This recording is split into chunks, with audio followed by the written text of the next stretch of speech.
Did you know that Riley, yes, our beloved Riley, appears in the movie Finding Dory? When Dory is at the Marine Life Institute, there's a school field trip happening, and if you look closely, you'll notice that one of the kids there is exactly Riley from Inside Out. And if you're doubting, notice that one of the boys in the same scene is the same boy who sits behind Riley with the shirt that says 86. He's wearing the same shirt at the aquarium. And that makes perfect sense, since in the movie, Dory leaves Australia and goes to California in Morro Bay, which is 233 miles from San Francisco, where Riley lives. So, Riley's school really did visit the institute where Dory was. This is just the first of the 20 Disney character appearances in movies that we're going to show. Stick with us until the end of the video and check it all out. We all know that birds can migrate long distances, even Disney. For this reason, the company decided to have the same bird that was in Red, which takes place in Canada, appear in the Doug series, faithful dog of Carl from Up, who lives in the United States. The episode is the one where Doug has his clashes with the squirrel. This series is really cool. In Toy Story, we find one of the most subtle and interesting references between Disney characters. When Woody helps Bonnie create Forky, her new toy, we can notice that in the same room as Bonnie, there's a girl wearing a lilac outfit in the background. Believe it or not, but that child is none other than Boo from Monsters, Inc., which means that Boo and Bonnie are classmates in kindergarten, and that probably the Toy Story and Monsters, Inc. universes are in the same dimension. In Red, we find another very cool reference. When Miley transforms into the giant red panda, she runs desperately through the hallways of her school, and along the way, she bumps into two students who were passing by and ends up knocking them over. Note that when the girl falls to the ground, we can see her face, and she's completely identical to Riley from Inside Out, only with brown eyes instead of blue. It seems that this time Disney wanted to save some time and used Riley's design to speed up the production of the film. If you watched Lilo and Stitch or had an amazing childhood, or just have a Disney Plus subscription, anyway, you probably didn't notice that in the scene where Lilo goes to the window to see the supposed shooting star, if we look at the corner of the window, we'll see a Dumbo plush. Dumbo is that little elephant who can fly using his ears, and he's one of the most famous characters from Disney's old films.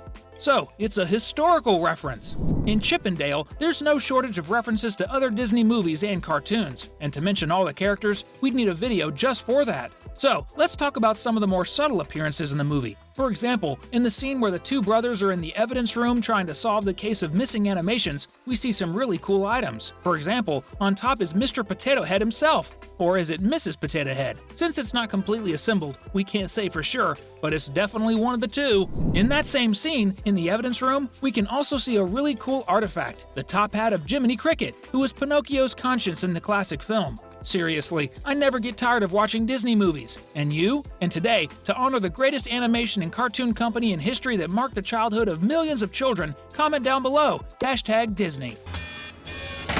Talking about Red again, we see a very cool reference. Remember that boy from the school Mai Lee had a huge crush on? Notice that the boy's shirt says Scapula. And of course, not by coincidence, that's the same name as the metal rock band we see performing in the Land of the Dead in Coco. So, they were probably a very famous rock band in the past, and the boy enjoys old rock music. In that same musical competition that happens in the Land of the Dead, we see another reference to a much older character. Notice that the somewhat emo skeleton playing several instruments alone is wearing a shirt with a picture of himself, with a skull. That's simply the same shirt that Sid, that wicked boy from Toy Story, wore in the franchise's first movie, which was enough for some fans to create the theory that the skeleton would be Sid himself in the afterlife. But honestly, we think it's just a reference, since he appears very briefly in Toy Story 3. Remember we talked about Boo appearing in Toy Story 4? Well, she appears more than once in the movie. In the scene where Buzz ends up getting stuck in one of the booths at the park, we see a little girl trying to knock down the rockets to be able to choose a prize. And despite hitting the rockets, they don't fall.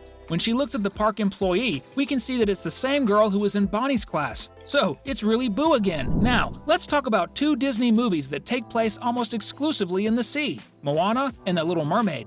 We all know that The Little Mermaid is one of Disney's greatest classics. Probably why the animators of Moana decided to pay a small tribute to one of the film's characters, Flounder. In the clip where Maui sings in the 2016 film, we briefly see Ariel's faithful friend appearing among the fish in the scene, which makes perfect sense. After all, mermaids rule the seas, plus the fact that the directors of Moana were the same ones who directed The Little Mermaid, Ron Clements and John Musker. A beautiful tribute. We also see in another film, also directed by the duo, the appearance of another very important character from The Little Mermaid. In Aladdin, a 1992 film, we see Sebastian, another friend of Ariel's, and the court composer of King Triton. When the genie is reading the manual on how to turn someone into a Disney prince, Sebastian appears and pinches the genie's finger. But he's not the only character that the genie makes appear in the Aladdin movie, because before Sebastian appears, the being of cosmic and phenomenal powers simply turns into Pinocchio, just like in the 1940 Disney film. Of course, in the scene, he made a reference to the wooden puppet to call Aladdin a liar, but it was really cool to see this appearance of this historical character. If you made it this far, you surely enjoy animated movies and cartoons like us. So subscribe to the channel if you haven't already to not miss the next videos. Now talking about Soul, released in 2020, when Joe goes to shave and get a haircut, the barber talks about his daughter, and in the background, we can see a photo of the proud dad with his daughter. But what really catches the attention is the little doll she's holding, which is a rabbit just like the one that appears in Toy Story 4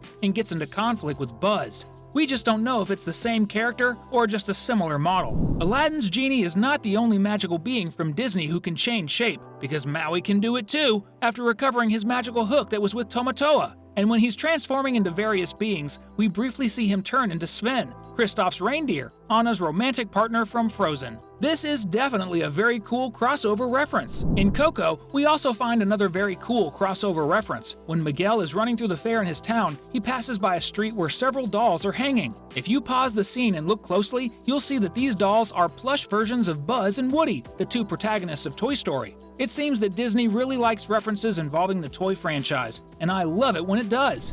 In the emotional final scene of Monsters, Inc., we see several references to characters and items from Disney and Pixar in Boo's room. For example, we can see Jessie on Boo's tea table as if Boo had played with her just before going to the world of monsters. In fact, Boo ends up giving the Toy Story cowgirl to Sullivan as if she wanted him to play with her. In addition to Jessie, we can also see the famous Pixar ball, which is the biggest Easter egg among all the company's films for sure. It's also another item that Boo hands to Sullivan in her innocence without knowing that they were there to say goodbye forever.